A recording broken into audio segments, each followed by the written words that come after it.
right now going on. I know everybody's been looking forward to this all day. It's about the Bears, and it's right here. CHGO Bears. Another training camp practice day. We're going to break it down for you. The show starts right now.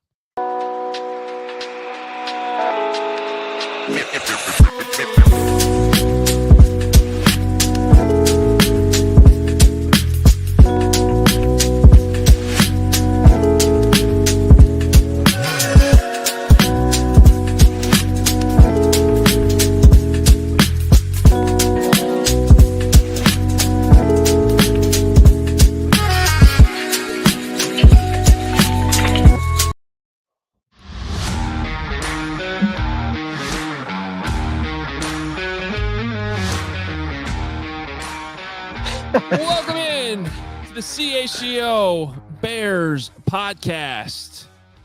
Hello, everybody. Who's laughing at what right now? I'm laughing at the Canadian Eagles Soars amazing Stephen Nicholas, Greg Braggs, whoever else contributed to that Adam Hoge Deep Ideas thumbnail that we just showed. That was amazing. Yeah. Carm, you look great for the record. I just want you to know that. Greg, you look phenomenal. It's good to see everybody out at camp today. Shout out to Gary Ross, first of the new Hogan Johns hats I've seen in person. It looked phenomenal. Appreciate Gary modeling that for everybody today at practice.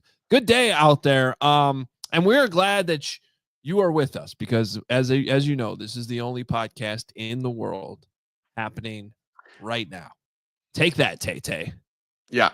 It's all about the Bears in this world. I don't even know who Tay-Tay is. I don't even know what the song style is. I don't even know who Travis Kelce is. I couldn't even name Travis Kelce's brother. I don't know anything about that show. I know this show is amazing. Look at that smiling face of beauty in his orange Bears shirt. Where else would you rather me? Seriously. No. I'd like to shout out everybody in the media and everybody at camp today who screamed at me and asked me when the Tyson Bagent extension will be. Yeah. Thank you from the people in the stands and the people in the media. Anyway, we could discuss that at some point, perhaps, or maybe not. Let's move along to what's more. Yeah, your very sarcastic tweet certainly caused quite an uproar. People are all messed up around here. You know, I don't know. Why would they be? There's been no reason to be whatsoever. Well, Yeah, Carm. I don't know what I'm doing here. I mean, I don't know why wouldn't want to lock in a backup quarterback, perhaps, on a team-friendly deal. That would be really dumb to do. Yeah. Maybe you should go pay a ton of money for some bad backup quarterback next year when he's a restricted free agent. Not exactly a crazy thought by good old Carm, but, I understand. I understand why there's smoke around me. That's no problem. Well, maybe you can meditate on that when you're at Camp Nabagabons here coming up. Nabagama. Yeah. Wow. Nabagama. If anybody, yeah, right. If anybody's looking, you could argue it's the best of the day. That Carm's going on vacation tomorrow. Yeah. So for those of the Carm haters out there, make sure you tune in tomorrow because it'll just be me and Gregory. Much needed for him. It's much needed for all of us. No, I heard you guys were blasting away all bleachers today. I got the full report, and I hopefully that's why Greg's got a big smile on his face because he's just ready to dunk away. It is. All right, let's get into our actual best and worst of the day of a what was it? I wrote it down. 105-minute practice today at Halas Hall. Pads were back on. Personally, the best for me was that my son James was there today. That was cool. Papa Hoge as well. And it was fun having. I don't get to experience the Bears very often with James. And so for him to be sitting there next to me as my little assistant asking questions, that put a smile on my face. I don't know if it put a smile on everybody else's face around us, but he certainly wasn't the only one around us yelling things every single play. But the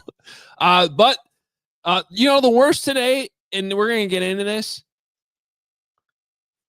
I got to be honest, between the comments that Dan Roushar, the offensive line coach, made before practice, which we're going to play a lot of, and I appreciate the honesty. I love talking to him. This is the second time we've had access to him, and I just really I don't remember saying the same thing about a single offensive line coach in the time I've covered this team. Just straightforward, matter-of-fact answers. and it certainly matches apparently with the rest of this coaching staff. So that was great. That categorized that under good. But taking some of those comments, those blunt comments, and then seeing Theo Benedet out there getting a lot of first-team reps at left tackle, I'm honestly a little confused about where this thing stands on August 13th, more than halfway through camp, and I just don't think that's necessarily a good thing. So I guess that's just my worst for today, and we're going to go a lot deeper into that. But Carm, I'll toss it over to you for your best and worst. Yeah. All right. Well, my best today, as I am taking a training camp breather as I do, was just the love that I felt from everybody out there today. That was amazing. And then on the field, look, the Caleb Williams to Rome Odunze thing, that pairing, those two top 10 picks in last year's draft, Rome being a go-to guy in the red zone. We've seen a lot of that, and we saw it today. And then I'm, after saying hello to everybody walking off, I look back out of the field after practice is over, and Caleb and Rome are still out there, and they're firing away. Look, he needs a guy that's going to be his comfort zone, his go-to guy, all the things. And I was talking to Antwaan Randle as well, because we got to talk to all the assistants today. What do you like most about Rome? His route running. He's next to perfect doing it. I mean, so this combo, I just think is a huge deal, and we're starting to see it more. We've seen a ton of training camp. We saw it today, so I'm going to make that my best. Now, the worst, I'm going to lean into that left tackle thing because I don't think there's really anywhere else to go here. Braxton looks good. Braxton doesn't look good. Ozzie Trapillo today, I'm assuming what they did with Ozzie today was like, well, look, if Braxton's going to be the starter, then you're going to be the swing tackle. So we got to put you over that right tackle. You get some reps there. I don't think he's completely out of it, but I also think that if he had actually really commanded the left tackle spot, they wouldn't be messing around like this, because it's not like Braxton is having some elite camp. He's kind of just hanging in there is how I would put it. And now all of a sudden, Theo Benedet.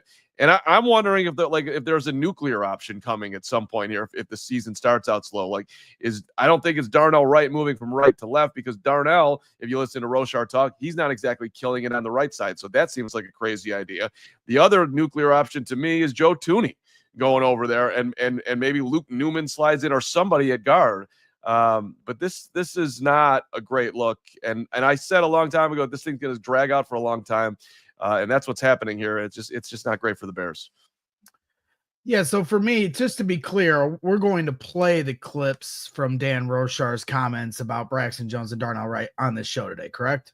That's correct. Yes, okay, we're gonna play a lot of. We're gonna play a really healthy chunk of Dan Roushar, because I think fans need to hear it. Yeah, well, so I mean, you're not gonna get that context until you hear these clips, but while you guys, your worst is the left tackle situation, and rightfully so, I understand that there hasn't been an answer to that position. Dan Roushar's comments are my best of the day, and this has been a common continuing theme, is this coaching staff holding these players accountable and not overselling where they're at as a team.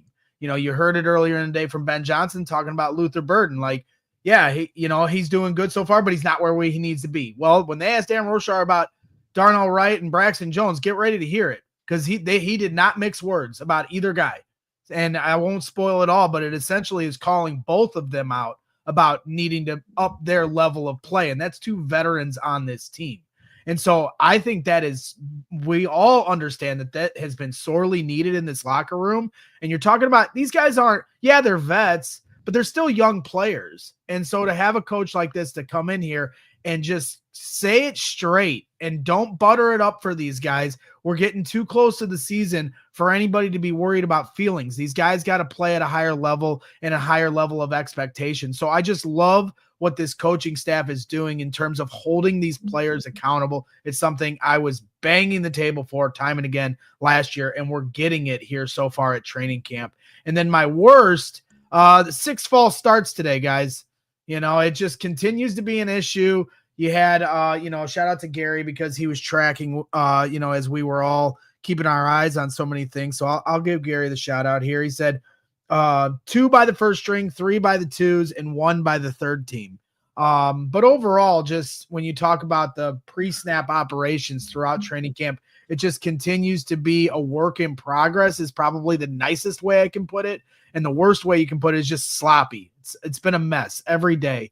And Ben Johnson's tried to say, he said it again today when talking about Caleb Williams' development within this offense, that they've thrown a lot at this offense and they still have yet to actually dial back what they need to be ready for, week 1 against the Vikings. They're still challenging them, which is causing some of this pre-snap.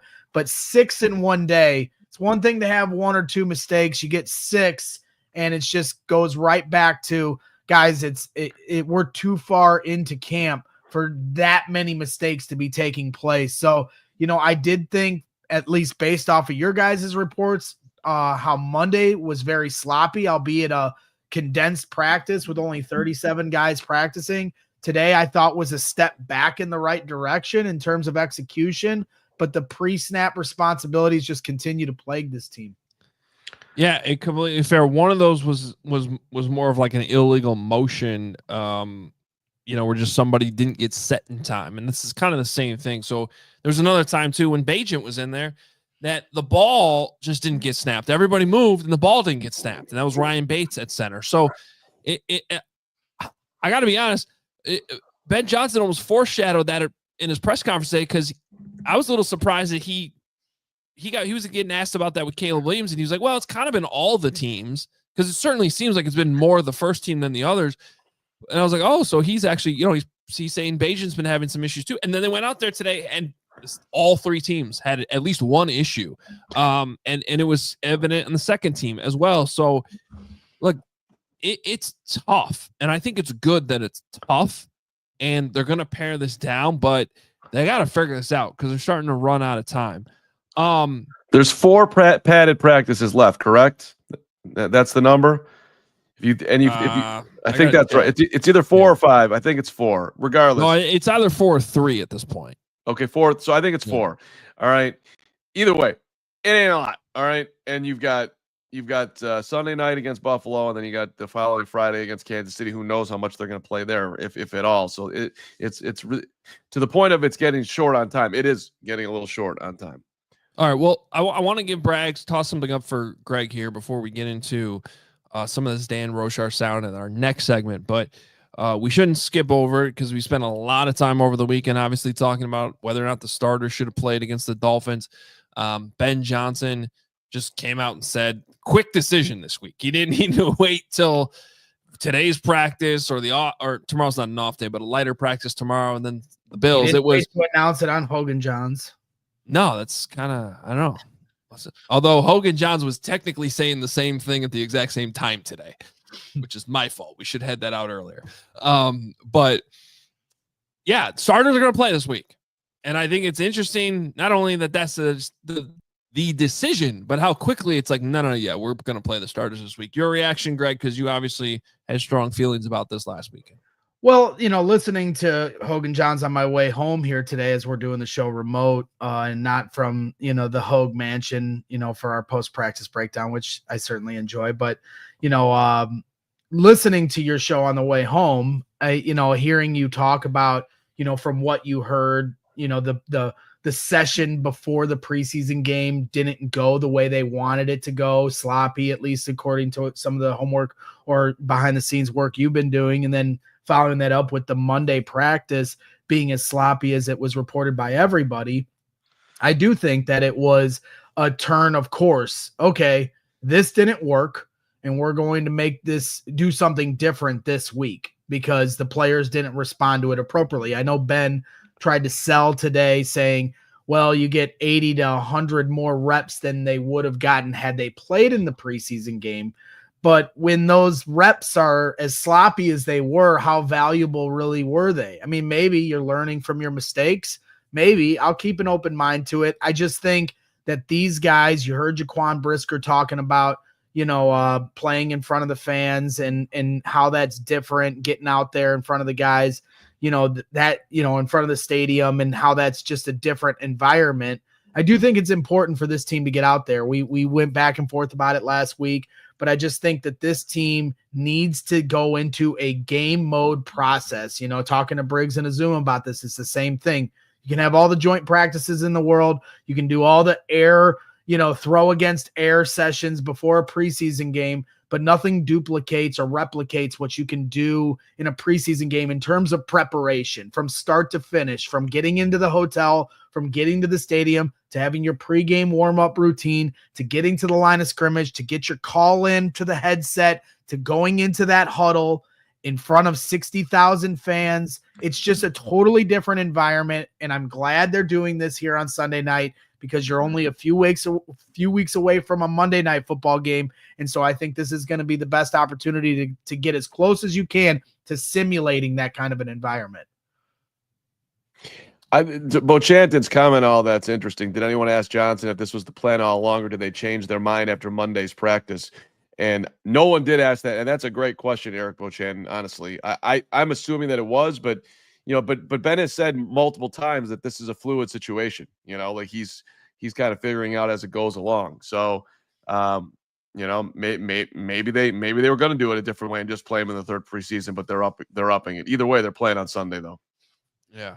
I was just like, I kind of gave all my thoughts on this on Hogan Johns earlier today, but I think that's okay, right? Like, and it's what we're seeing, so adjust accordingly. And I think it's necessary with where this offense is right now. Not only just the quarterback, but we're about to go into even more depth with the left tackle situation and maybe even the right tackle situation, which I don't like that we're talking about in the middle of August as well. But first, we got to take a break. I just want to thank everybody. We are between this show and New Heights. We are almost at 1 million people talking football right now. So it's our biggest show ever. And we, I think that should be recognized. So please hit the like button. Please subscribe. I don't think Carm still understands what this is about, and Steve, who Taylor Swift is or why Taylor Swift is happening. But this show's happening. That's all that matters right now. We'll take a break. We'll be right back. Shout out to our friends at Sunnyside Cannabis Dispensary, my favorite home for judgment-free cannabis shopping. This is the place where you want to go. They've got 100 strains for you to choose from. Easy online ordering, in-store pickup. That's a great way to go about your Sunnyside experience. They got locations all over the place: Wrigleyville, River North, Champaign, South Beloit, down the street over here in good old Lincolnshire. Sunnyside also has the expert guidance and brands that you know and love that can help you through. For those of you who are new to the product, and then those experts out there, they've got something for you expertly curated. The Wellness Advisor Staff Picks collection right there for you as well, if you're looking for that extra taste in the beautifulness of Sunnyside. Sunnyside.shop for Bright Buys every day, including 50% off your first 3 online purchases. Enter the promo code HICHGO to check out to qualify. Exclusions apply. Sunnyside Cannabis Dispensary. Bright Buys every day. Only for 21 and older or Illinois medical card holders. For existing users, use the promo code CHGO50 for 50% off one Cresco Labs brand item. And we're headed to Las Vegas with True Fan Travel. This trip is sneaking up on us. You don't want to miss out. CHGO is taking over the Strip for an epic weekend in Vegas. You're invited to join us. It's all going down. We're heading out there on Friday, September 26th. We're staying till Monday, September 29th. Trip's been very popular that we ran out of rooms at Mandalay Bay. But good news is we got more rooms at the Luxor Tower Premier right next door. So we're opening up some more spots on this trip, and you want to come because we got a pep rally the night before the game. We got a tailgate the morning of the game. We got guaranteed game tickets for you, and you can actually upgrade if you want to the lower level. Lance Briggs is coming along as well. You get a custom t-shirt. It's a great deal. It's all going down the last weekend in September. Go to truefantravel.com and join us as we go to Vegas. All right. Let's pay off the tease on the Dan Roushar comments. We'll start with that. This is a good chunk of what Dan Roushar was saying today about a number of different offensive linemen. You're going to hear about Braxton Jones. You're going to hear about Ozzie Trapillo, Theo Benedet, and Darnell Wright. All in here and some very honest answers to questions as Braggs teased off the top. So here's the Bears' new offensive line coach who has been pretty impressive so far. How do you see your run game coming together when it's real, when the games count? It's a great question. You know, every day's different. You go through 12 installs and you have an emphasis, and then you start putting all of it together. And you look at it and you say, when it's done correctly, you get super excited. When we're fundamentally not right, you correct those fundamentals. And I think it's all about the process. Right now, I would say that we're not where we want to be, and at times we're getting very encouraged, but yet we understand it takes all 11 guys to function at a high level for this thing to operate. And when that piece is just missing, just off, don't have the leverage right, don't have our hands right, not accelerating our feet, just up front, what could be an excellent play becomes just a play.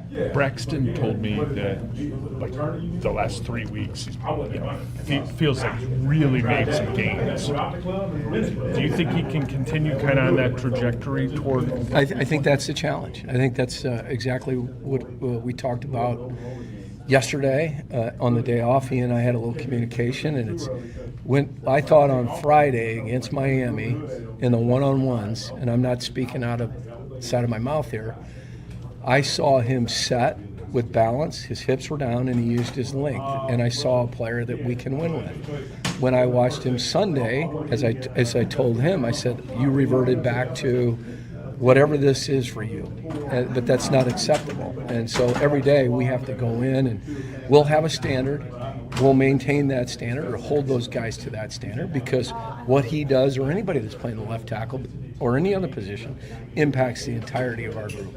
What's Ozzie done best to this point? He's really smart. And when he's gotten himself in front of the rush and he's throwing his hands, it's been very effective. He gets in between and he starts to become a little bit more reactionary than actionary. We're not getting the results we look for from him nor anybody else. What about the transition from him going from right to left? Has that been an issue at all for him? I don't think it's been a huge deal. We've really emphasized left. We want to get him some right tackle work. And as guys continue to get healthy and the depth starts to come back, I think we'll be afforded that opportunity. The snap issues or balls on the ground maybe earlier in camp, do you feel like those have been mostly rectified? I think there's become more consistency in delivering it. I know Drew's had one bad snap this camp, and my recollection, Luke's had a number of them, but I think that's part of the training process for him, learning to move from a tackle guard interior position to now getting center work, and that has to get better, and our expectation is it'll get better. The rest of it, I feel like there's been more consistency, and that's encouraging. I would say our get-offs are really average right now as a group.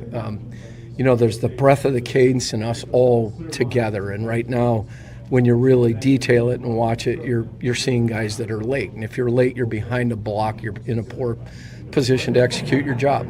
As the O-line coach, how do you, because obviously some of that falls on the quarterback, but when you guys are trying to figure that out as a unit, like how much responsibility are you guys taking? Well, and listen, all of us are in on this, all right? So there's a rhythm of it, there's an anticipation of it, there's clarity to it. And when it's right, you like it, and when it's not, you're like, well, that doesn't look like what we're looking for, and so every day you coach it.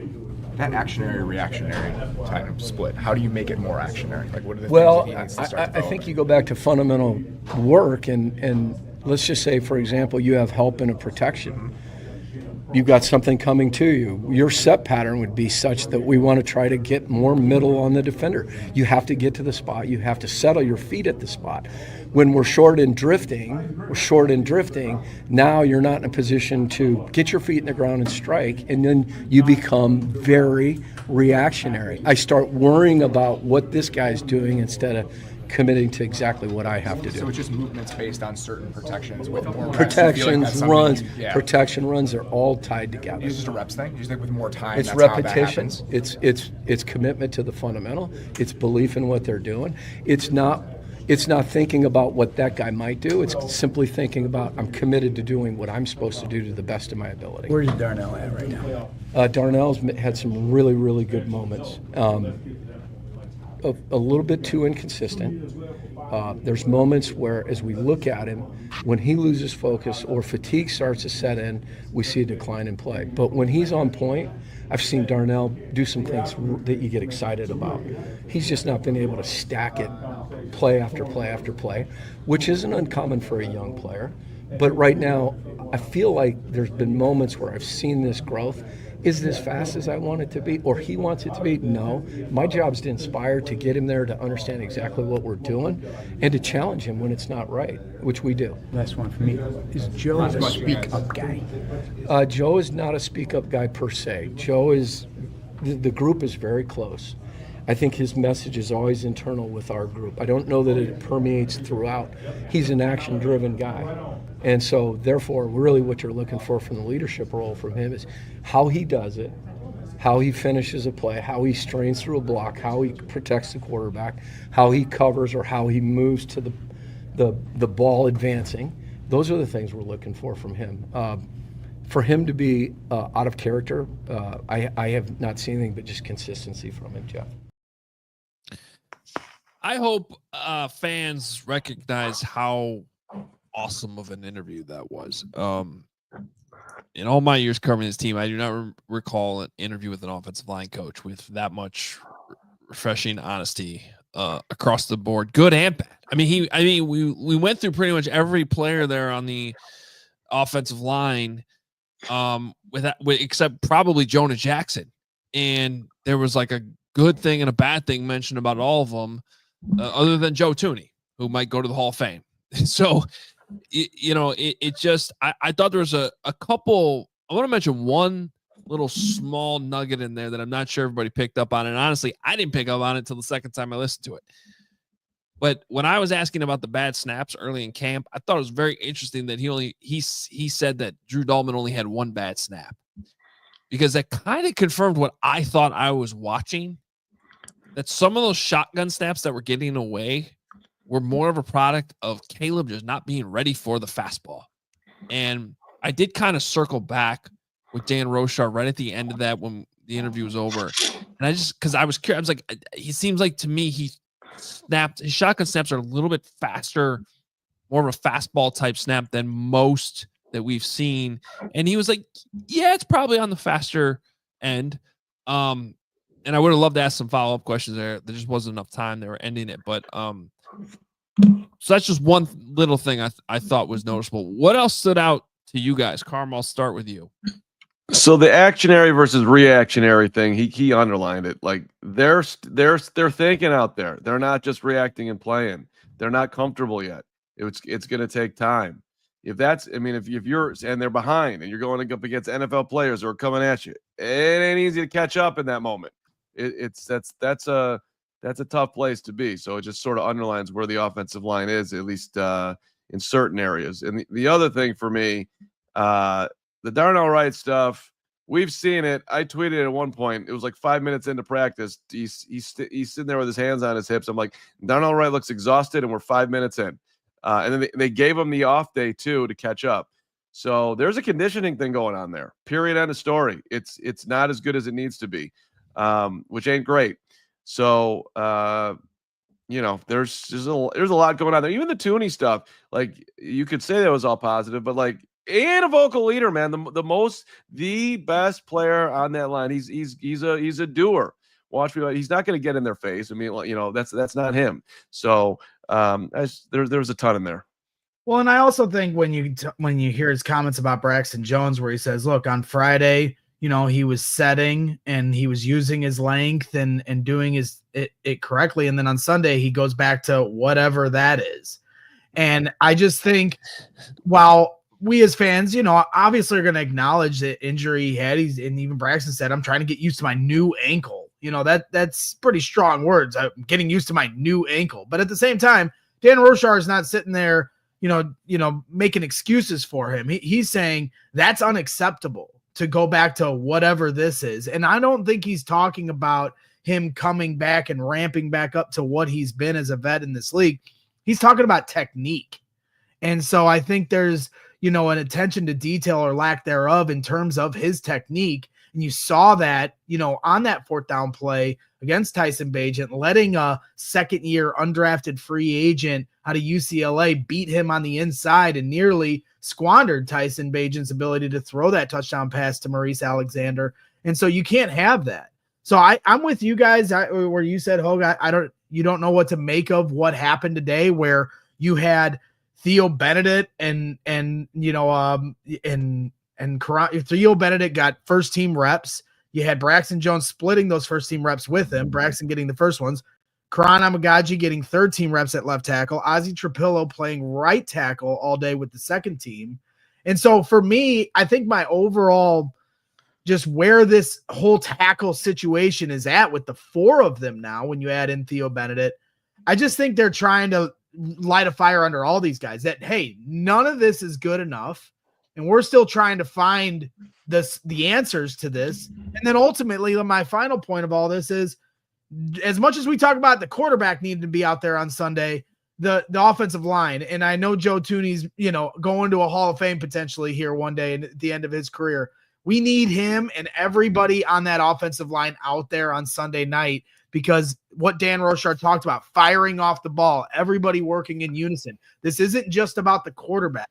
This is about getting the whole first team as up to speed as they possibly can, so they're ready for the hurricane that Brian Flores is ready to bring you week 1 on Monday Night Football. It's funny that real quick, the Robert Lee comment that Roushar sounds like my golf coach, are heading back to what that is again. I actually heard that like from a tennis thing. Oh, you were getting out and hitting the forehand right, and now you're doing this ridiculous thing again. So get rid of it. That applies all over to like every sport, the way he said that. Yeah, and it's I love the honesty, because sometimes we think we know what we're seeing, and I want to put a lot of trust in my experience of watching these practices. But yeah, when it's like one day you're like, oh, Braxton's doing that really well, and then the game comes on Sunday and it's like, how did he get beat to the inside that easily? And then when we're trying to be fair to these players as much as we can, but when Darnell Wright's getting a rest day like a few days into camp and he looks gassed out there, I'm like, that doesn't look right. Like, a lot of times it's not that hard in football to know what looks right and what doesn't. So to see it at least confirmed by the position coach, and not in like any kind of unfair, aggressive way from the coach, just accountability. Well,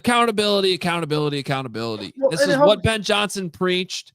And so far, that's what we've seen. It is just, I know we keep harping on it every day, but I'm not going to stop talking about it because it's so refreshing. It helps us report to what, the 1,200 people watching the show right now, and hit the like button. We appreciate everybody hanging out here, for the best podcast going right now here on this Wednesday evening. But that it just helps us report honestly to these people what they want to hear. Because Carm said it a week and a half ago at practice. He's like, Darnell Wright looks out of shape.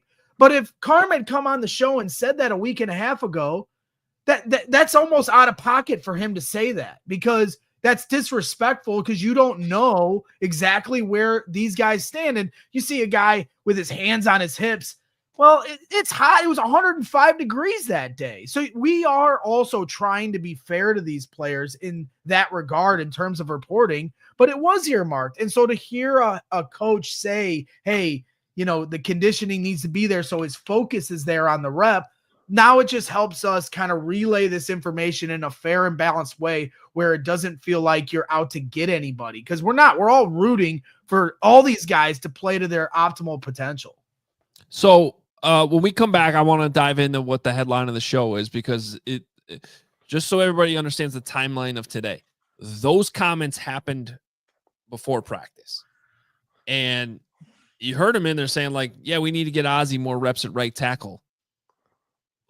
He got all the reps at right tackle today, at least with the second team. He did not take any reps with the left tackle. And then this whole Theo Benedet thing is honestly a little confusing to me, as we've mentioned. I want to talk about that. I want to give you my opinion on that, kind of how I'm trying to read what we watched today in what was a padded competitive practice, in one that Ben Johnson said before practice was a big one that mattered. And the last time he said that was last Tuesday, when it was the most physical practice that we've seen. So we got to put some stock into those words from the head coach and this offensive line coach and then mix it with what we saw with our own eyes. We will do that when we come back. But first, hey, finances can be confusing. You don't want to deal with them. You have to. But that's why you need to check out Monarch Money, because you're going to feel organized and confident in your finances with Monarch Money. It's an all-in-one personal finance tool that brings your entire financial life together in one clean interface on your laptop or your phone or both. And right now, just for our listeners, Monarch is offering 50% off your first year. I was in Monarch Money this morning, just making sure everything was being categorized the right way. You don't have to spend a lot of time doing that because it does a lot of it for you, but it's going to help you maximize your investments, increase your savings, and just budget in general, which we all need to do better. Monarch Money was named the best budgeting app of 2025 by the Wall Street Journal, so you know it's legit. Don't let financial opportunities slip through the cracks. Use code CHGO at monarchmoney.com in your browser for half off your first year. That's 50% off your first year at monarchmoney.com with code CHGO. And a shout out to our friends at Game Time Tickets. Download the Game Time app right now. Do it for yourself, because you will be thanking yourself when you get 60% off last-minute tickets for sports, for concerts, for comedy, for theater. You want to go see the White Sox for next to nothing. You want to see the Cubs for a lot less than you would pay. Do it on Game Time. The lowest price guarantee or Game Time will credit you 110% of the difference. Game Time ticket coverage. Your purchase is covered with the most flexible customer service policy in the ticketing industry. These guys are first class. Take the guesswork out of buying tickets with Game Time. Download the Game Time app, create an account, use the code CHGO for $20 off your first purchase. Terms apply. Again, create an account, use that redeem code CHGO for $20 off. Download the Game Time app today. Last minute tickets, lowest prices guaranteed. There is no better place to see anything than other with Game Time. All right. So two significant moving pieces on the offensive line today. One is that Ozzie Trapillo, who's been smack dab in the middle of this left tackle competition, was exclusively a right tackle with the second team today. The other one was Theo Benedet, the Canadian Eagle, our guy from Hard Knocks last year, seemingly out of nowhere. But we saw it early in camp where he was all of a sudden get some high reps at right tackle. And then all of a sudden he's getting reps at left tackle in the game the other day. In the joint practice as well. He got first team reps against the Dolphins joint practice last week. So it's not like it's I mean, it's out of nowhere in the context of I don't think anybody saw this coming in the summer. But in the last few days, there's been these little breadcrumbs leading up to this.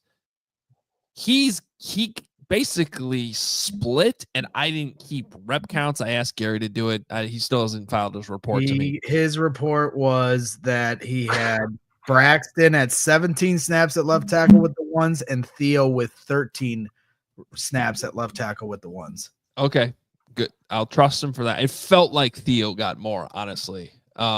Maybe, but Braxton did get the 2-minute drill at the end of practice.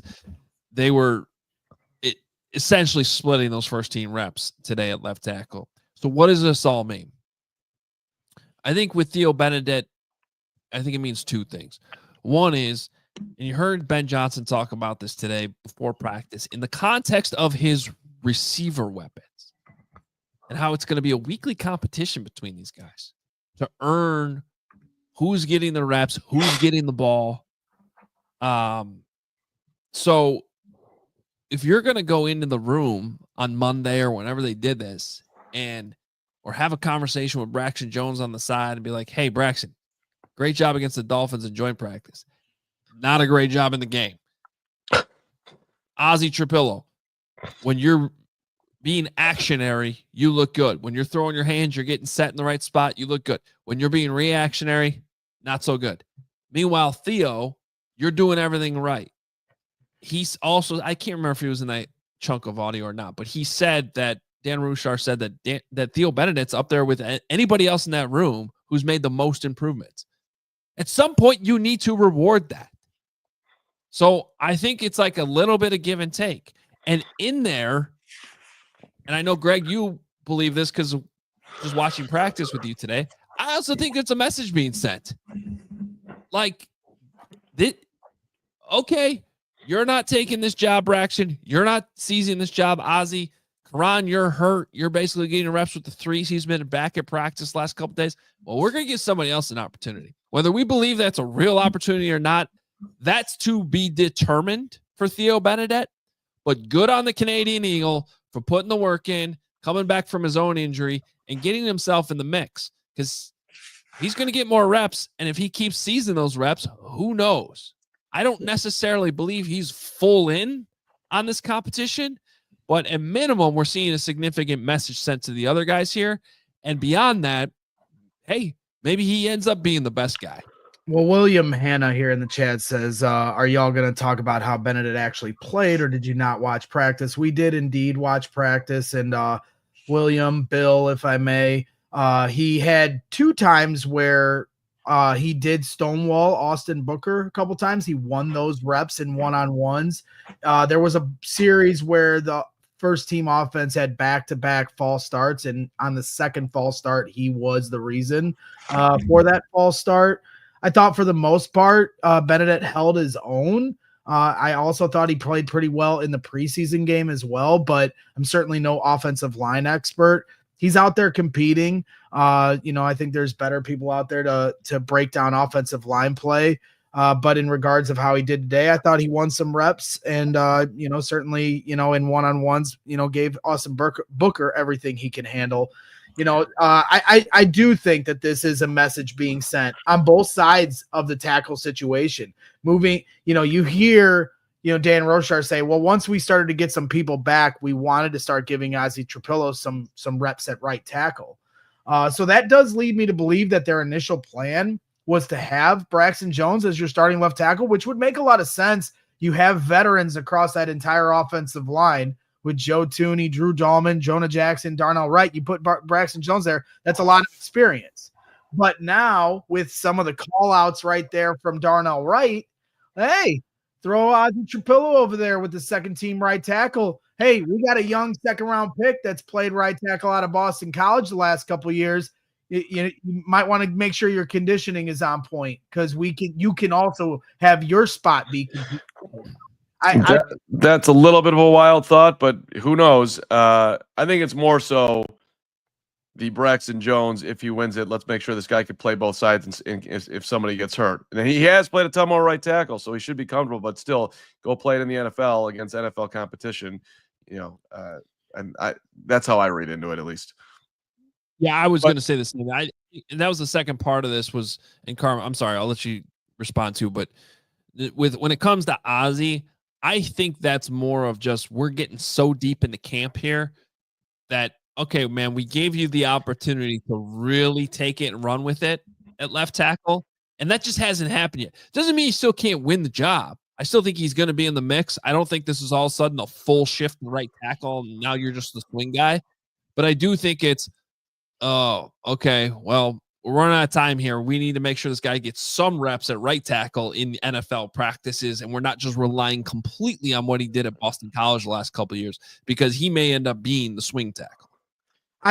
My whole thing is because Braxton was behind coming into training camp, and now you're giving Braxton predominant first-team left tackle reps, and now assume to be moving Ozzy into a swing tackle spot.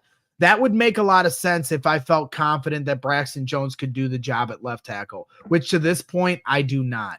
And even if he was fully healthy and didn't have the injury he sustained to end last year, he's already been a guy that's had trouble with his anchor. I mean, 36 starts into his career, Braxton is who he is. And it doesn't need to be overstated, his flaws, but I also don't think you can't overlook them either. And you saw it come to pass in this preseason game just a few days ago. You even saw it today. He got beat by Dio Dengbo around the edge at one point. He had a couple reps today that didn't look good. And so to me, you add in the fact that he's a flawed left tackle who has a lot of experience, but he's also somebody that's not fully healthy.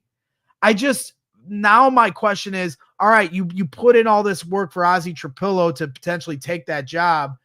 And I just don't know if having Ozzie Trapillo do all those reps at right tackle today, I'm just curious to see what kind of reps Ozzie Trapillo gets tomorrow and Friday and Sunday to make my final determination on whatever they're trying to do right now, if that's light a fire under these guys or not.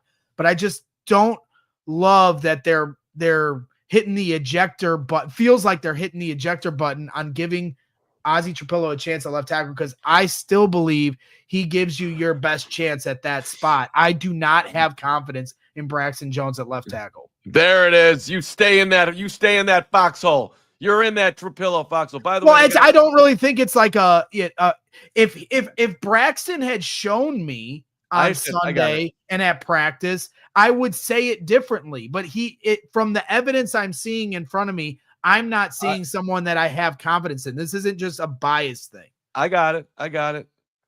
You're muted. Hoge, you're muted. Sorry. Hypothetically, though, Greg, if Darnell Wright got hurt tomorrow, let's all hope that doesn't happen. But if you're coaching staff, if you're front office, that's what you have to plan for these things. Who would you want playing right tackle? Yeah, I guess Ozzie Trapillo would be that guy. So if that happened week 1, but he got no reps in training camp at right tackle, what would we all be saying on that show if he struggled? Right.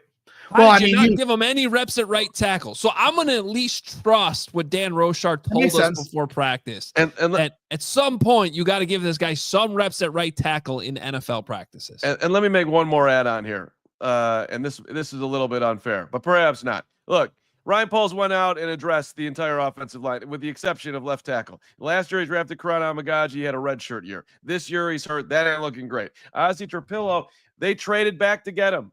Who did they pass on? He was sitting there, Ariante Ursary. He's lighting it up, according to Brian Baldinger, #Baldy Breakdowns for the Houston Texans. So yeah, I like that guy a lot. Yeah. So look, he was sitting right there. They traded back for Trapillo and the other guy, Shamar Turner, who was hurt his entire college career and hasn't been on the field all of training camp.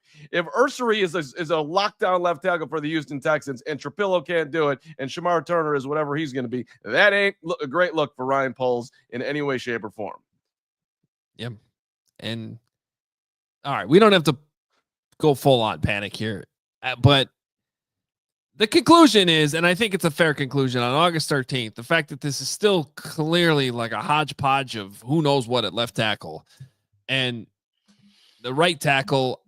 By the way, let me be clear. I think Darnell Wright's going to be just fine if he can show that he can play a full game. Like, I don't want to cause any panic there, but it is a little concerning that we're talking about a guy, and I hate to say it and bring this up again, but you did pass on Jalen Carter for this guy, and when the rabbit hole's getting deep now. Well, but it's the same type of thing. So you got to be ready to go. And someone brought it up in the comments earlier. And what wasn't the talk last year when Darnell Wright showed up to camp that he was doing the conditioning drill with the wide receivers? Sure. Am I making that up, or was that a different guy? Because someone put that in the comments earlier, and that registered back in my brain, and I was like, yeah. I saw that comment. I thought it was about the catch that he made this year. I forgot about that last year. Oh, there's that too. Look, Darnell Wright's a good player. I'm sure he'll be fine by the time the season starts. You don't want to be hearing that in mid-August, though. So Harry is confirming your question to that report in the chat. Thank you. Do we have Ben Johnson sound we're playing from what he's? We do. Before we get to that, though, I want, because this has to do with the accountability stuff. Eric Bieniemy talking about Kyle Monangai. I asked him, look, everybody's had nothing but good things to say about Kyle Monangai, including Eric Bieniemy, like right before I asked this follow-up question. But I did want to ask about his pass protection in Sunday's game against the Dolphins. And again, when it comes to accountability, I thought this was a great answer from Eric Bieniemy. Kyle got kind of thrown into the fire right away with the pass protection in that game the other day. Just how do you feel like he held up? You know what? It wasn't good. But I will say this. Here's the beauty of it. Sometimes without no bad luck, you wouldn't have any good luck at all. And he learned something. First and foremost, we always talk about the importance of hand placement. Played against a kid that we drafted in Kansas City, Willie Gay. Willie Gay is an outstanding pass rusher. He's heavy-handed. Moral of the story, he has to do a better job of getting his hands inside. It's all about hand placement. He's very good at it, but now he needs to understand that I got to make sure my hands are engaging before his hands are. And so that's the lesson of the story. I got to make sure that I'm there, and on top of that, that I can protect the quarterback. Because when it's all said and done with, I know what they're going to do when the ball is in their hands. And that's great. But the most important thing these guys have been told is that I am measuring what you do on a consistent basis when that ball is not in your hands. When we drop back, we got to do an outstanding job of protecting that quarterback. I didn't think we did a great job of that this past week. Another great answer beyond the hilarious. Well, it wasn't good. You know what? It wasn't good. Hilarious response right there, just off the top. Like even the delivery, I loved it. But Somebody you know needs what to I love? make a super cut of all these honest answers. So there goes. You know Oh, what? Wasn't good. You know what? We've had that same response, Eric Bieniemy, after some of our shows. You know what? That wasn't a good one. We'll fix it tomorrow. But you know what I love when a coach then follows it up with very specific technique and brings up, hey, by the way, that was Willie Gay, pretty good player that he had to stop, and he's got to throw his hand, and he tells you exactly what he needs to do better. And then I love the emphasis too at the end on the pass pro. You can do whatever you want running the ball. I have confidence you guys are going to run it okay, but you're being evaluated on also protecting the quarterback. You know what's funny to me about all that? Eric Bieniemy is the most intense guy ever when you're watching him out there. And then when he gets in front of the media, he's like a sweetheart. He was so nice. I thought he was going to be like Mr. Intimidating. And then it's like, oh, he's got his little jolly Santa Claus beard going on there. And he was just so nice to all of us. I had a great time talking to him today. I love Eric Bieniemy.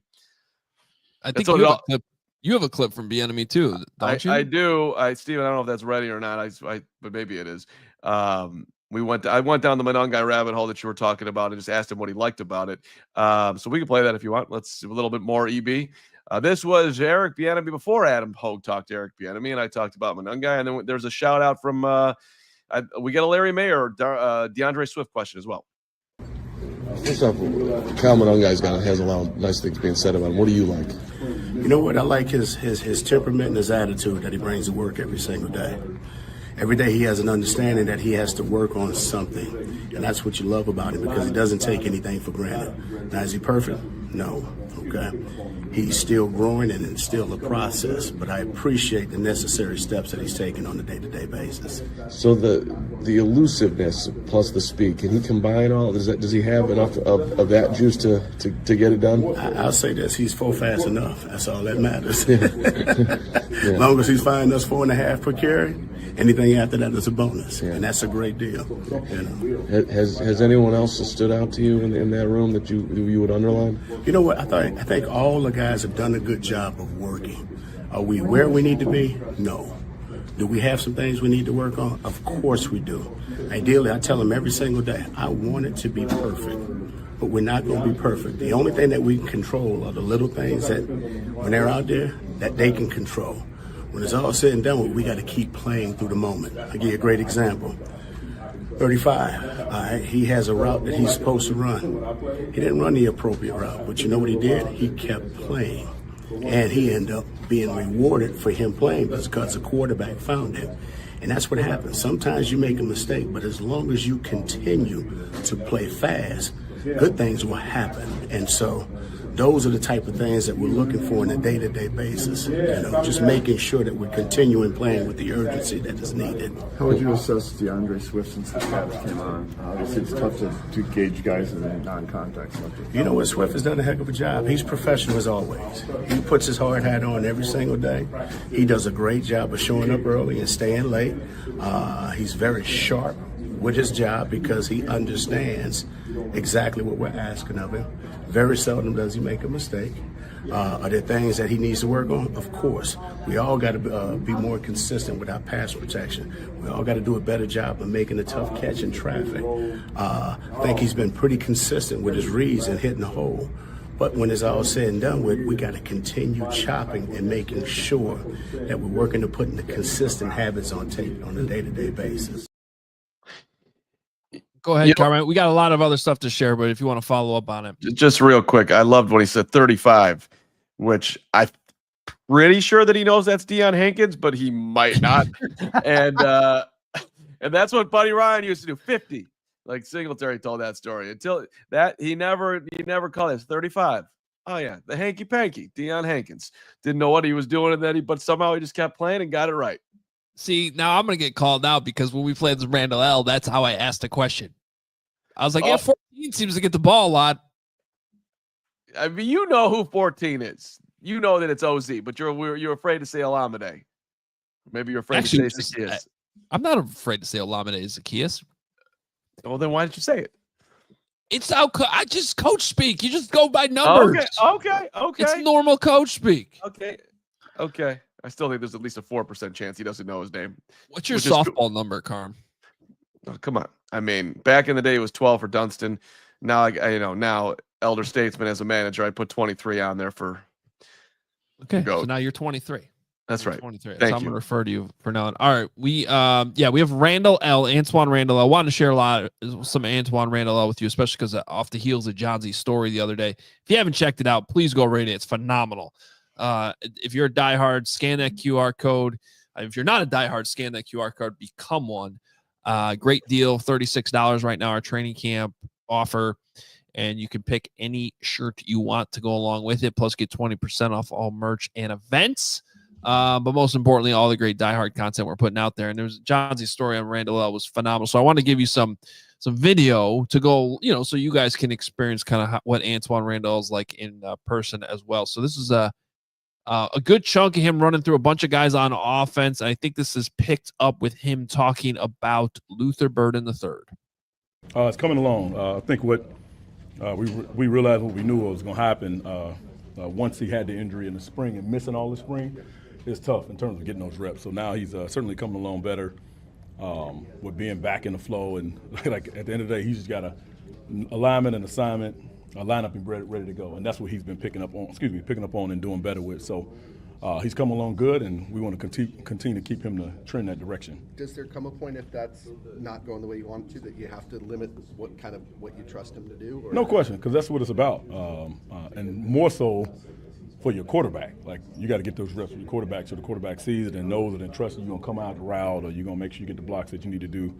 So at some point you will, but right now the gate's open and we're going to continue to just work at it over and over again. That's what he's doing, meeting early, meeting late, and make sure he gets it down. When's that moment of trust click for a quarterback and a receiver, since you've been one on both sides? You said when does it? When is that? When do you know it? Well, I'll be honest with you, it depends on sometimes it depends on the amount of reps you get, and sometimes cats just get it right away. Like I that's my guy. I know where he's I can trust him right away, and that's how it is early on. It wasn't like that for me when I played. It took me a little while to be able to get that trust, but once you get it, you locked in and you're ready to go. Because that's what you have to have, the trust of the quarterback. The quarterback wants to know you're going to be where you're supposed to be, when you're supposed to be there, and that way, it's for him, because everything happens so fast. There's no indecision for him. He can just play. Do you play remember fast your and moment? do it out. And with Yeah, Tommy Maddox. He got sacked because I had a hot route and I ran the regular route, and he got sacked, and that was oh my goodness, I don't trust you no more. So it took me a couple of more practices, and when we did get it, it was like, man, it was sweet, but you just can't, you can't fool your quarterback. You don't want to do that. Ben has talked about Rome being the prototypical X-receiver. Yeah. I know we talk about all the number one receiver in an offense, all of those things. Like, how does he fit a even bigger role for him in year two? I think it's a bigger role in our offense. Can't really speak to last year, but just with him, who he is, and the body type for X, yes. And like Coach was saying, but this is a cat. He can run routes, so he can be at the Z, he can be at the X. He won't be the one early on we put in the backfield type deal. But he can run routes and he understands the offense. So as you understand the offense, like we can put you in different spots. So no question, prototypical X, but he's a guy that you can move around. And he's going to have I think he's going to have a big year. Speaking of backfield, we've seen DJ back there quite a bit. What about his versatility have you guys been able to unlock? Well, I think what you got to look at is what he's done in the past throughout his career. He's been at the X, he's been at the Z. He's played a little bit of F receiver. and the inside, and he's just some running back stuff. So we just want to continue to unlock that box and open up even more for him to be able to do it. So as you see that out there, like that's just him being able to understand the offense, another guy who's smart, can understand the plays and understand the purpose of that play, if he's at the running back or if he's at the X or if it's at the Z, and even some of those plays he gets at the F receiver. So as long as he continue to understand it, which we believe he will, he'll have a much bigger role and continue to be be that diverse guy for us. It seems like every single practice we've seen 14 catch a lot of passes, be very involved. Just what has he shown you, and how big of a part of this is he? So OZ is the F receiver in this offense. I mean, it's a big deal because you actually do a lot as it relates to blocking and as it relates to running certain routes. Like as the F receiver in the offense, you got to know the full scheme. You got to know the X, you got to know the Z, you got to know what's going on in the backfield. So for him, again, much like the other guys, but for him, like he has to know everything that's going on in the intricate part, the inside of it, as it relates to the blitzes, the nickel. Like it's a lot that goes into that being an F receiver. So that's why you see it showing up on him a lot, because he has understood it. So he's getting in the spot where he needs to be all the time, and he's being able to make those big plays. And I believe he'll continue to do that as well. You know, this is no knock on Luther Burden, who's looked outstanding too. Hi guys, we're back. Looked like one of us was listening. Somebody else. Yeah. Oh, I'm sure you were. Like, you two are watching. You two are watching Tay-Tay on that other show. Is what you guys were doing.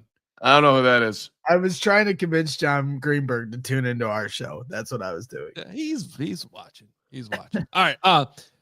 Luther Burden. No knock on him. He's a rookie. There's no way he is going to be able to know that position the way that Olamide Zaccheaus already does. It's been very impressive. So I just find it fascinating how they're going to balance, obviously, Luther Burden's raw talent. He is earning the right to be on the field and find a way to, Ben Johnson's going to want to get the ball in his hands somehow. But when you hear Randle talk about that position, that F receiver position, and everything you need to know, he's just going to know it better than Luther Burden as a rookie. So it's just that balance throughout the season is going to be fascinating. Well, and not only that, but what Ben Johnson has said from the owners' meetings, no block, no rock, to even today, where he said, hey guys, we're going to prioritize you in this offense based on how you play without the football in your hand. And so Olamide Zaccheaus is a guy that understands all the different responsibilities that come with what they're asking him to do in this role. And a lot of it is without the ball in his hands. And Luther Burden is going to have to try to figure out how to get to that level of ability to take reps from Zaccheaus. And so that's a good person to look up to if you're Luther Burden. Luther Burden certainly can make all the plays, but there's more to playing the wide receiver position specifically in this offense than just, running routes. And so, how Luther Burden does without the ball in his hands is going to dictate how many more times he can get reps from Olamide Zaccheaus. I'll tell you this much about Antwaan Randle real quick. That dude, to me, he's going to be a head coach.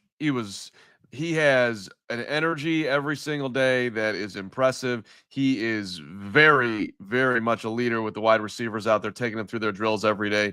He handled the media today fantastically. That guy's done literally everything in the game. I like his chances to continue to rise up the food chain here and get a shot to do it one day. Yeah, and he is, for those that maybe don't know this, the assistant head coach for Ben Johnson, and does take on a little bit extra responsibility beyond those wide receivers. Yeah. All right, let's fly through some cuts from Ben Johnson just to make sure you guys hear all this.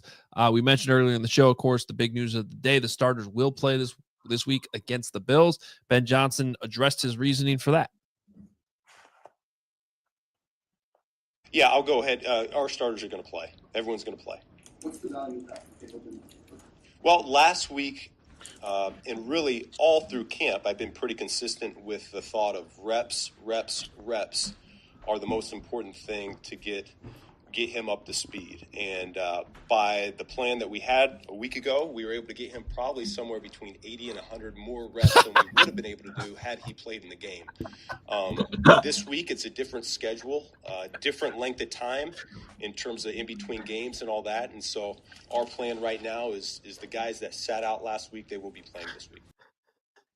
You can't do that. That is illegal. That is a Steven illegality. I am allowed to yawn. I was trying to reorganize my layers in here. That was my fault. My bad. That was not. You didn't do it intentional. That was not It intentional. would have been better if it was intentional. Yeah, I agree. It would have been better for all right. So we gotta explain for the podcast listeners. The podcast listeners don't know what just happened.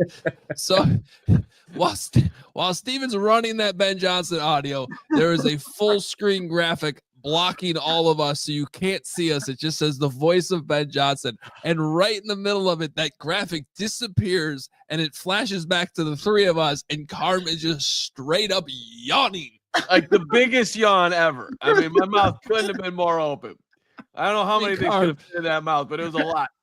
Carm, look, we know that mentally you're already halfway to camp to bag them out, but literally right when that comes, I'm so tired. I'm battling through a cold and the whole thing, and I'm leaving tomorrow. I'm like, oh, we're going Ben Johnson clips 105 in, and like there it is, and I got nailed. Look, it's past 7 o'clock. It's past your bedtime. I had dinner. The food coma's here. I'm in deep trouble. We gotta cut that. Oh, we're cutting it. There was also a blooper on the pre-show ad reads, by the way, that might see the light of day sometime. Hopefully not. That was my blooper. All right. Another important topic we have not discussed today: the health status of the top two corners on this team in terms of how good they are and what they get paid. Jalen Johnson, Kyler Gordon, both out with injuries right now. Here's Ben Johnson's update on those guys. He is right on track. Everything I said last time, he's right on track. He's right where he needs to be. It's really, like I said, those type of injuries, you don't know short-term, long-term. Every guy's a little bit different, but I think we're going in the right direction right now. How long do you expect Kyler to be out? He's more week to week right now, but hopefully before camp ends, we'll be able to get him back. There you go. So the first one was about Jalen Johnson. So right on track for Jalen Johnson. Kyler Gordon week to week, so that's significant hamstring injury, obviously, but yeah. Hopefully, he said it'll come back before camp's over, though, so that's encouraging. Right. Yeah.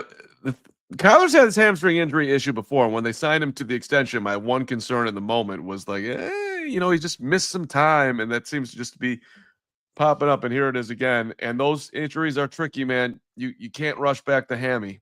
So, hopefully we'll be back week one, but I wouldn't necessarily bet a ton of money on that. All right. A couple more cuts here, both having to do with the offense, one from the offensive side, one from the defensive side. But Ben Johnson was asked about the complexity of Caleb Williams having to relay these play calls. He and I met yesterday. I'm pleased with how he's able to spit these plays out right now. He's made significant progress in that regard. And once we get going here in a game week, we're going to condense the verbiage even more. So we've challenged him. It's been a lot. That was by design. And so if we struggle at all in the huddle getting the play out, then the delays are going to pop up, and that's a little bit of part of the learning process and us growing. But by design, we've made this very challenging and hard, and we know what we need to do as a staff to alleviate some of that pressure. And I think week one, we're going to be in a good spot. And so that's interesting, like that they're going to make this easy. And we all expect that. So this whole all will be, pared down a little bit for Caleb going into week one. Real quick, Hoge, because I heard you and Hogan Johns talking about this, and I know you recorded it before practice, but you guys kind of emphasized how important these three practices today, tomorrow, and Friday are going to be for this offense to try to get on the right track and this team in general. And so I'm just curious from your perspective. I know today wasn't like high intensity like we saw last Tuesday or anything of that nature, but the ball wasn't on the ground as much today as it felt like from what you guys reported on Monday. Did you feel like it was a step in the right direction for the offense today outside of the false starts? Yeah, I think it was. Yeah. So that's where I think it was a step in the right direction, especially from an accuracy standpoint, because Monday's practice, I'm telling you, from the accuracy standpoint, it left a lot to be desired. And as I mentioned on Hogan Johns, apparently there was some of that on Sunday morning too in that long workout, and that was against air. There was no defense. So I did think Caleb's accuracy was better today. I only had him down for 5 incompletions. One of those was a bad drop by DJ Moore, who I would also say these last couple of practices, he needs to step it up a little bit. Dude, you're the number 1 wide receiver, and you got to help this guy out. I mean, that was a absolute missile that Caleb threw over the middle, and he didn't catch it. And I thought the ones on Monday weren't necessarily the greatest passes of all time, but you could still help him out and make a play for him. So I'd like to see DJ Moore have a better day these next couple days. Do you have a mark on how, because I know we talked about this a few days ago. I don't know if you've ever brought it on air, but like what the drop count is for you so far at camp? Give me a second. I got... Because there was 2 today. One from Luther Burden dropped one, and so did like you said, DJ Moore. And the Luther stride. Yeah, the Luther Burden one. I guess it was a drop. I called it alligator arms. It was also one of the plays where there was a legal motion. They called it back. So those are the ones where murky. That I don't know how the Bears are scoring those. That's why my completion percentage isn't going to match exactly with the Bears and how they're scoring it, because that one was a little murky. But if you're going to call it 2 drops today, that's 16 I have. And bad job by me. I have not put Monday's practice in yet. There were 2 more on Monday. So that's 18 drops in 15 practices, which, I mean, you don't like to have that many drops, but it's a little bit more than 1 a day. There's a lot of reps. You're going to see a drop here and there. I don't know. That's the end of it. So I don't know if it's been like a massive problem. You'd like it to be better, I'm sure, if you're Antwaan Randle L. And that's what, sorry, Carm, that's with all 3 teams, not just first team. Oh, no, that's Caleb Williams passes. Good point. That's not.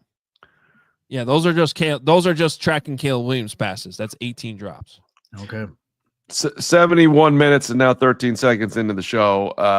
Caleb, I thought, had a very good day today. Huge from Monday to today. I mean, there wasn't no comparison whatsoever. I thought he looked like him, way more like himself today. Ball was zinging all over the place. The connections with Rome were good. He had OZ was in there. I remember Luther being in there with Tyson. I think he was in there with Caleb too. I thought Caleb had a really good day today. Well, the connection, and I think a few people have highlighted the Caleb to Rome connection. Was great.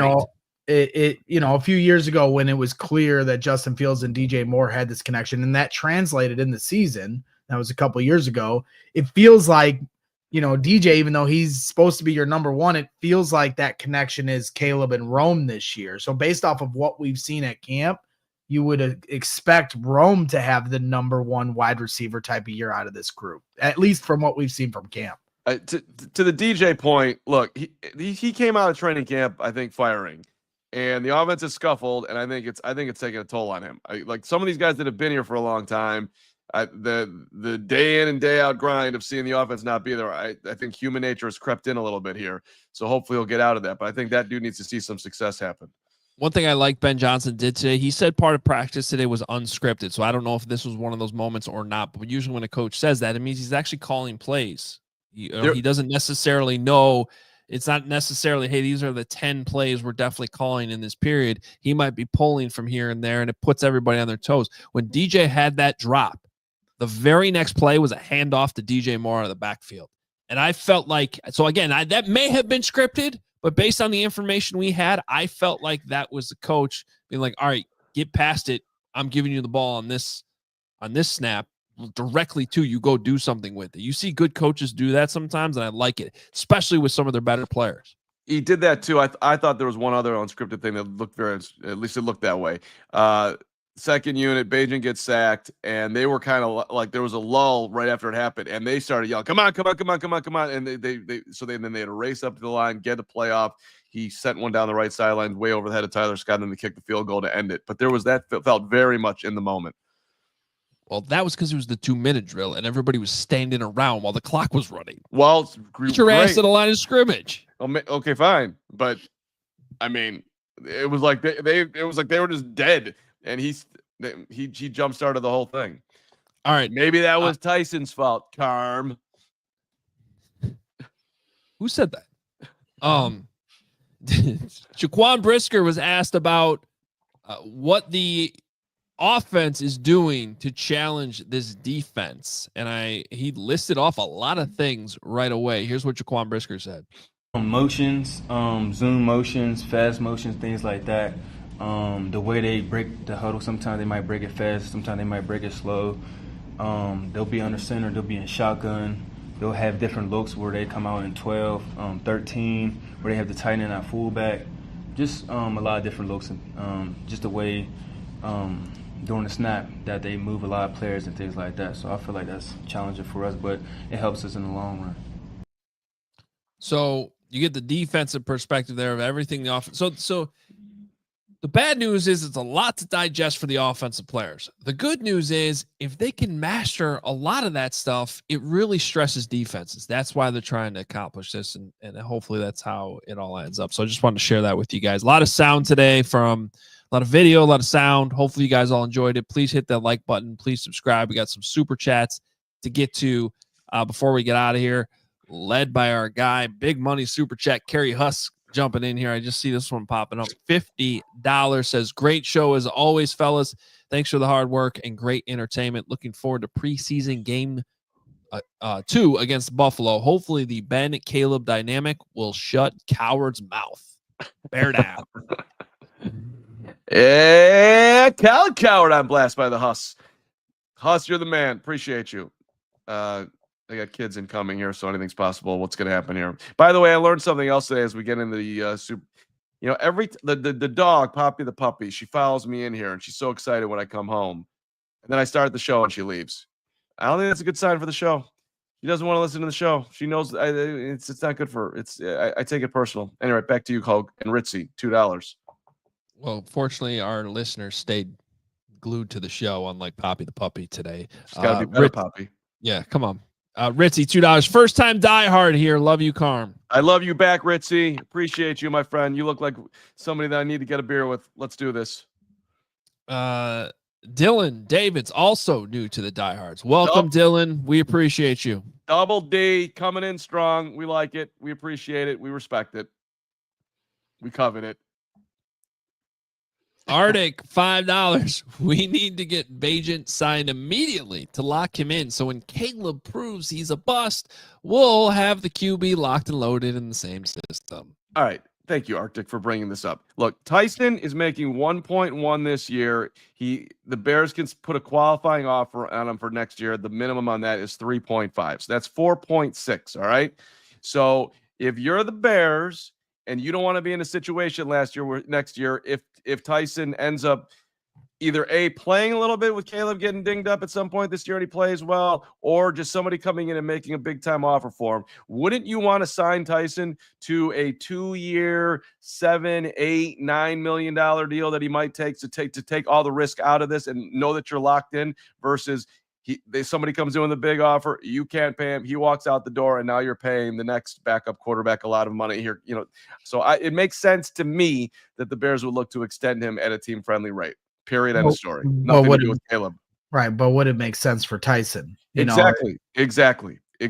So right, the number can't. If the Bears are going to completely lowball him, I wouldn't think he would do it. But if it's a fair number, then I would think he would be interested. Yeah, it's actually a really fascinating situation and a fair conversation that I can't wait to have while Carm is at camp. The conversations we'll be able to have, Hoge, endless opportunities, and right. I just can't wait to really dive into football with you for the next week. For the record, they've got an event here the Tice does over the weekend, so he might want to come out with you guys tomorrow or Friday.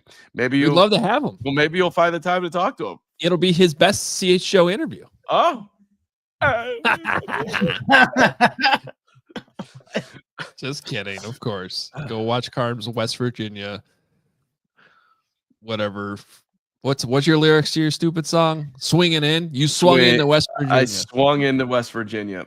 Yeah, you did. Sangray, who always has something very positive and uplifting to say, for $5. Best head coach ever. Very good roster. It's just that we have the wrong quarterback at the front of the depth chart. He started so well.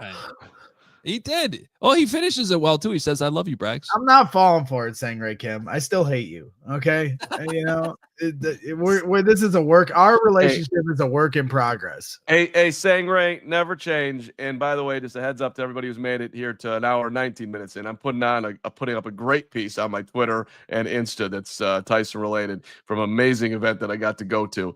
I think everyone will enjoy it. I certainly had the time of my life. That was really something. And I'll help tease it. Very impressive moment early on in this piece of content, and then just a huge letdown at the end.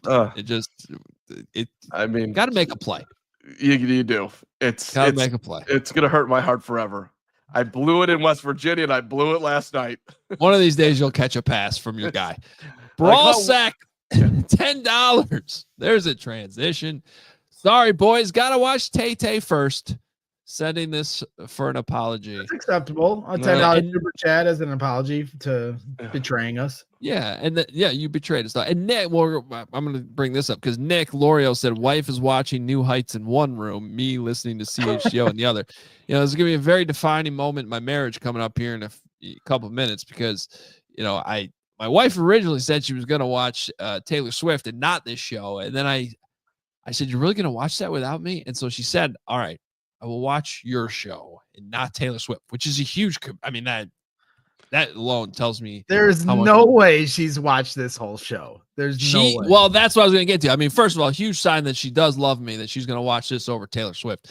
But she did warn me she was only going to watch to an hour, and we are way over an hour. So I have a feeling that we've lost her. We'll find out. Yeah. We'll find out. And Crystal, who was at practice today, we love Crystal. She came out. She said, $10 super chat. Great day at camp with the fellas. Loved hanging with Papa Hoge and James. Welcome to the craziness. All new diehards. Carm, enjoy your vacation. Love you guys and bear down. Crystal, I'm going to miss you and the two of you too. I know the shows are going to be amazing. No. I can't wait to, I'll be thinking of you guys Sunday night at 10:30 when you just get in there and dominate the Bills post game. That's going to be a great show. It is. I know we got to go, so I just want to be quick with this because I don't want to forget it for tomorrow. But one of my biggest concerns, or not really concerns, or notable things that Ben Johnson said in his press conference today. I know we got to go, but he just said for spaces. I don't want to say for spaces because I don't do spaces anymore, and I don't want to forget this for tomorrow. But where Ben Johnson once again said what he said at the start of camp, where he said, "We have not found our identity yet. We don't know what kind of team we're going to be, from an outside zone to a gap run scheme to shotgun or under center." I'm still trying to parse through, is that a good thing because Ben is just such an open mind coach that's going to leave all the possibilities and do what's best for this team week one? Or is that a big red flag that they still, because of trying to figure out left tackle, trying to figure out what Caleb's comfortable with, and all these different things, that they still haven't even figured out the identity in which they want to play with here in a couple weeks, Mr. Yawn Boy? And I do think that was a notable thing that he said today. And so it'll be interesting these next couple days and on Sunday to see if they do start to try to take a direction in what kind of identity they want to be as a football team. Great way to end that show. Really good. It's a good football thought. Really good. Yeah. It was a fake yawn. Thank you, Rob Schmidt. Fake yawn. Wasn't. And Anon says, take as much time as you need, Carm. No rush. I saw that, Anon. You're going to miss me, Anon. All right, we appreciate each and every one of you. We appreciate Carm too. But it is nice that he takes his time off in the middle of the preseason. Hey, listen, Hoger, we were grinding out July when there was nothing going on. I know. You took a nice month off. You guys I'm being serious. Yeah. I appreciate that you do this. Yeah, you got. I mean, the shows are gonna be amazing. I'm gonna be jealous that I'm not doing them. I actually felt kind of empty leaving today, but I also am exhausted and I can't wait. You look empty. Thinking out loud, we honestly, this could be something where like Carm could just vacation for the year during the season, and then he does the off-season shows. Like, and then we vacation. Yeah, like May, June, July. Yeah. That's Carm shows. And then Steven gets no vacation. He has to do all of those shows. Just like he had to do Hogan Johns this morning too. So thank you to Steven. Always doing such a great job producing. And I still think it may have been on purpose. The cut to Carm yawning. I want to believe it was on purpose. But a bigger issue, by the way, on the way out here, I have no idea where the harmonica is. So I don't know if you all stole my harmonica, but I'm gonna have to get harmonica too because they've been asking.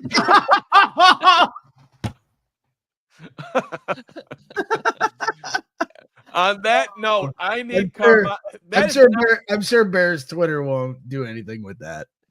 Two people listening intently and that guy yawning. Hey, yeah, I was in there. I just needed a reset. And I am denying any involvement in the harmonica disappearing, but whoever had anything to do with it, I appreciate you. Thank you very much. All right, we are out of here. We will be back tomorrow. Braggs and I will be here. Johnsy's joining us tomorrow as well. We will hear from him after practice. We got 11 o'clock open practice tomorrow. Special Teams Day with Richard Hightower. Funny comment by Bochanton. Funnier cut Carm yawning or Steven in bed. Steven in bed was amazing. That one was pretty good too. That was pretty good. All right. Thank you for watching, listening. Please hit the like button. Please subscribe. Please rate and review the pod. Send it off to a friend. Keep spreading the love. We want to get to 100,000 subscribers sooner rather than later. We know we will with your support. So thank you very much. We'll be back tomorrow after practice. I think it's a 4 o'clock show tomorrow. We will talk to you then. We all silly like the mayor.